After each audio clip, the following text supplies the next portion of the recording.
बुधवार यानी कि 3 जून रात 12:30 बजे झारखंड के देवघर में एक ऐसा हादसा हुआ जिसे जान के आपके रोंगटे खड़े हो जाएंगे, आपके होश उड़ जाएंगे।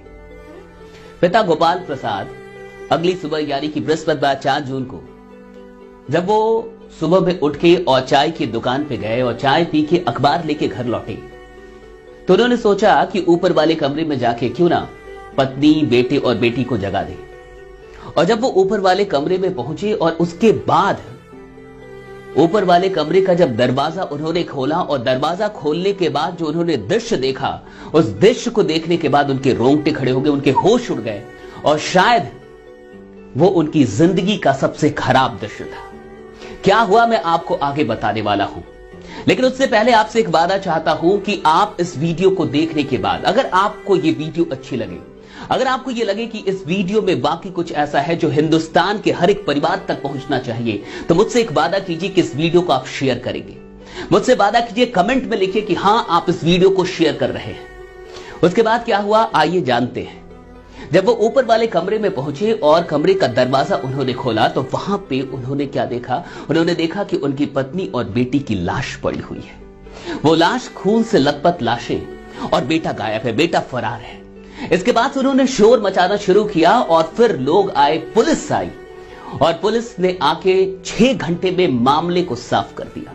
6 घंटे में यह पता चल गया, बेटे को पकड़ लिया गया और मर्डरर कोई नहीं था, खूनी कोई और नहीं था, बेटे ने ही मां और बहन की हत्या की थी। बेटे ने सोई हुई मां को चाकू से मार डाला, चाकू गोद के मार डाला और जब ये आवाज मां की कराहने की आवाज जब उस बहन को सुनाई दी और जब वो बहन जगी, दिव्यांग थी बहन दिव्यांग थी, उस बहन को भी मार डाला और दोनों को मारने के बाद वो फरार हो गया, भाग गया, लेकिन गाड़ी नहीं मिली ना, लॉकडाउन था, गाड़ी नहीं मिली, पकड़ा गया।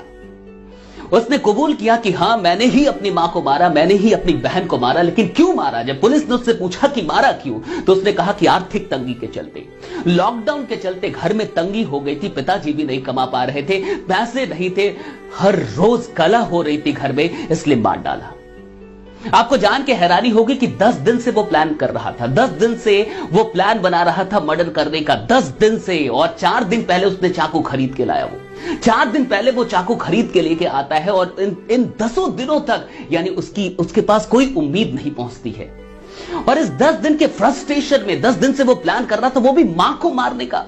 जरा सोच के देखिए, मां को मारना इतना आसान नहीं है, बहन को मारना इतना आसान नहीं है, और मां को मारने की प्लानिंग वो भी 10 दिनों से।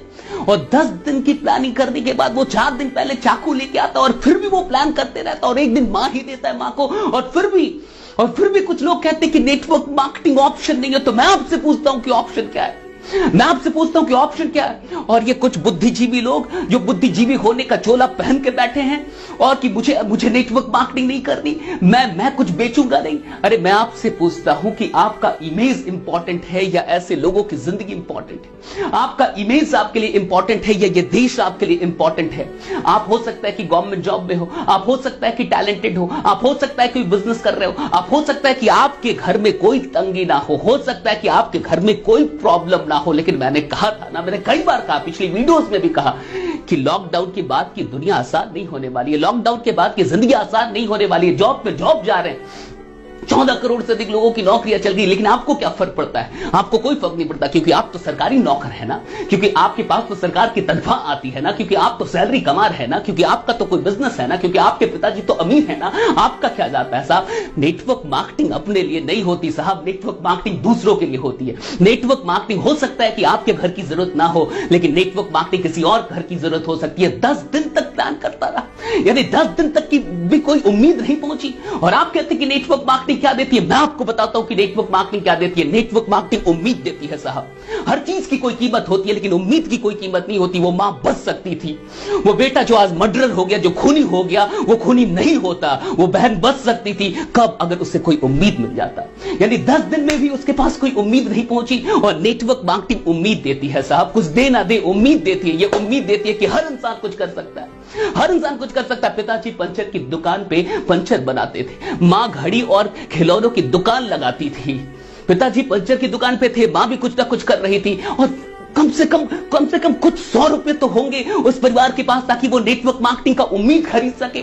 आप प्रोडक्ट की बात करते हैं, आप उत्पादों की बात करते हैं, मैं उम्मीद की बात कर रहा हूं। नेटवर्क मार्केटर्स उम्मीद लेके चल रहे हैं और वो उम्मीद आपके पास लेके आ रहे हैं, लेकिन आप सिर्फ इमेज के चलते कि लोग मेरे बारे में कहेंगे कि ये भी फंसाने का काम कर रहा है, सिर्फ इस चीज के चलते मैं तो ऑफिसर हूं, मैं क्यों करूं, मैं तो टैलेंटेड इंसान हूं, मैं क्यों करूं, मैं तो किसी कंपनी का मैनेजर हूं, मैं क्यों करूं। अरे लानत है आप पे, लानत है आपकी बुद्धि पे और लानत है आपके दिल पे कि आपके दिल में आज भी अपनी छवि चल रही है, अपनी इमेज की चिंता है। यहां दुनिया में लोग मर रहे हैं, यहां भारत में लोग मर रहे हैं, न जाने कितने ऐसे परिवार हैं जहां उम्मीद नहीं है साहब। और एक बात याद रखिएगा, इस जिंदगी से सब कुछ छीन लिया जाए तो भी कोई फर्क नहीं पड़ता, अगर उम्मीद बाकी हो तो फिर से सब कुछ आ सकता है। और मैं चाहता हूं कि उम्मीद बाकी हो, और मैं चाहता हूं कि ये उम्मीद आप भी बांटे, और मैं चाहता हूं कि इस देश का हर एक नागरिक उम्मीदवान हो, हौसला ना टूटे। इस कोरोना ने, इस लॉकडाउन ने हमें आर्थिक तौर पे तो तोड़ दिया है, लेकिन हम चाहे तो मिलके इस हौसले को नहीं टूटने देंगे, हम चाहे तो मिलके एक उम्मीद बना सकते हैं। मैं आपसे रिक्वेस्ट करता हूं, अगर नेटवर्क मार्केटिंग का प्लान आपके पास कोई लेके आ रहा है, प्लीज एक्सेप्ट कीजिए। इसलिए नहीं कि आपको अमीर बनना है, इसलिए नहीं कि आज करोड़पति बनने के सपने के लिए नेटवर्क मार्केटिंग करना जरूरी है, बल्कि इसलिए कि नेटवर्क मार्केटिंग एक उम्मीद देता है। और मैं चाहता हूं कि यह उम्मीद भारत के हर घर तक पहुंचे। मैं चाहता हूं कि हर घर में, देखिए 10 दिन से चल रहा था, ये मजाक नहीं है, 10 दिन से वो प्लान करना था। 10 दिन तक अगर कोई पहुंच जाता, अगर बुधवार की रात से पहले, उस 12 बजे की रात से पहले अगर 3 तारीख को भी कोई पहुंच जाता और उसको नेटवर्क मार्केटिंग का प्लान दे देता, उसको समझा देता कि तुम जिंदगी में कुछ कर सकते हो, आर्थिक तौर पे आगे बढ़ सकते हो, तुम कोई फर्क नहीं पड़ता कि तुम्हारे पास डिग्री है कि नहीं, कोई फर्क नहीं पड़ता कि तुम्हारे पास कितना टैलेंट है, कोई फर्क नहीं पड़ता कि तुम्हारे पास क्या है और क्या नहीं, लाखों रुपए नहीं चाहिए, सैकड़ों रुपए के साथ भी ये बिजनेस शुरू होता है। अगर कोई भी इंसान उसके पास पहुंच गया रहता, वो मां का खूनी नहीं होता साहब। जीवन में इससे बड़ा और दुख क्या होगा कि अपनी मां को अपने हाथों से मारना पड़े, इससे बड़ा पाप और क्या होगा। लेकिन ये पाप करने पे लोग विवश हैं। और ये मत कहिए कि सिर्फ बेटा खूनी है, ये मत कहिए कि सिर्फ बेटा खूनी है, खूनी तो आप भी है, खूनी तो मैं भी हूं। हर वो इंसान खूनी है जो बैठा हुआ है, हर वो इंसान खूनी है जो नजरअंदाज कर रहा है, हर वो इंसान खूनी है जो आज भी स्वार्थ में लिपट के अपने बारे में सोच रहा है। साहब उठिए, जागिए, अब नहीं तो कब जागेंगे आप। जागिए और नेटवर्क मार्केटिंग को एक्सेप्ट कीजिए। और नहीं तो मैं आपसे पूछता हूं, क्या ऑप्शन है, क्या ऑप्शन है? कौन सी इंडस्ट्री हर इंसान को उम्मीद दे सकती है? कौन सी इंडस्ट्री है जो हर इंसान को उम्मीद दे सकती है? ना तो उसका क्वालिफिकेशन देखे, ना तो उसकी जाति देखे, ना तो उसका टैलेंट देखे, कुछ भी ना देखे और उम्मीद दे। कौन सी ऐसी इंडस्ट्री है साहब, मुझे बताओ, कमेंट करके बता दो कि कौन सी। अरे मेरे को गाली देना है, नेटवर्क मार्केटर्स को गाली दो ना, गाली जितनी गाली देनी है दे दो, जितनी गाली देनी है कमेंट पे दे दो, लेकिन समझो, जागो। अगर अब भी नहीं जागोगे तो तुम भी हत्यारे हो साहब। क्योंकि वो लोग सिर्फ हत्यारे नहीं है जो हत्याएं कर रहे हैं, हत्यारे वो भी हैं जो उसको रोकने के लिए कुछ नहीं कर रहे। उम्मीद का नाम है नेटवर्क मार्केटिंग। और अभी हमें उम्मीद चाहिए, अभी हर घर को उम्मीद चाहिए। मैंने ऐसे नहीं कहा कि इस वीडियो को शेयर कर दीजिएगा, मैंने ऐसे नहीं कहा कि देश के हर परिवार तक इस वीडियो को पहुंचा दीजिएगा, इसलिए नहीं कि मेरे सब्सक्राइबर बढ़ जाएंगे, इसलिए नहीं कि मेरे व्यूज बढ़ जाएंगे साहब, कोई फर्क नहीं पड़ता। पिछले 17 महीनों से बहुत प्यार दिया आप लोगों ने, बहुत अधिक प्यार दिया है, लाखों शेयर किया है। मुझे इसकी कोई चिंता नहीं है। मुझे चिंता है कि हर परिवार तक कहीं अगले परिवार में यही खबर ना पड़ना पड़े। फिर अखबार जब मैं पलटू और सुबह में कभी जागूं तो मुझे कोई इसी प्रकार का व्हाट्सएप ना भेजे, मुझे दुख ना हो। मैं नहीं चाहता कि भारत देश में फिर कोई ऐसी खबर आए, इस देश में कोई ऐसी खबर आए, मैं नहीं चाहता, मैं इसे रोकना चाहता हूं। अगर आप भी मेरे साथ रोकना चाहते हैं तो मेरा साथ दीजिए, इस वीडियो को पहुंचाइए। और प्लीज अगर आप नेटवर्क मार्केटिंग अभी तक ज्वाइन नहीं किए, प्लीज ज्वाइन कर लीजिए, प्लीज ज्वाइन कर लीजिए। अपने लिए नहीं साहब, किसी ऐसे परिवार की उम्मीद बन जाएंगे। हो सकता है कि कोई इंसान आत्महत्या करने वाला होगा, आपको देख के रुक जाएगा, आपके प्लान को देख के रुक जाएगा, आपकी उम्मीद से उसके अंदर एक नई चेतना भर जाएगी, उसके अंदर जीने की उम्मीद आ जाएगी। और प्लीज जो भी लोग परिवार के साथ रहे, मैं परिवारों से ये रिक्वेस्ट करना चाहूंगा, अपने बच्चों पे दबाव मत बनाइए, अपने बच्चों पे कमाई का दबाव मत बनाइए। हालात खराब चल रहे हैं, इन बातों को समझिए। सारे परिवार मिलजुल के रहिए, हौसला बनाए रखिए और नेटवर्क मार्केटिंग के साथ जुड़िए, क्योंकि यही एकमात्र विकल्प है। बाकी बने रहिए, जमे रहिए, क्योंकि आपका जीतना सुनिश्चित है। आप इस देश के बहुत बड़े कर्णधार हैं। आप काम करते रहिए, रुकिएगा मत, चाहे कुछ भी हो जाए। बहुत बहुत शुक्रिया आप सबों का।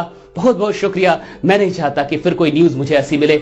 मैं चाहूंगा कि इस वीडियो को एक एक परिवार तक पहुंचा दीजिए। बाकी फिर से मुलाकात होगी अगली वीडियो में, तब तक अपना ध्यान रखिए। बहुत बहुत शुक्रिया। Thanks lot. Thank you. Thanks lot.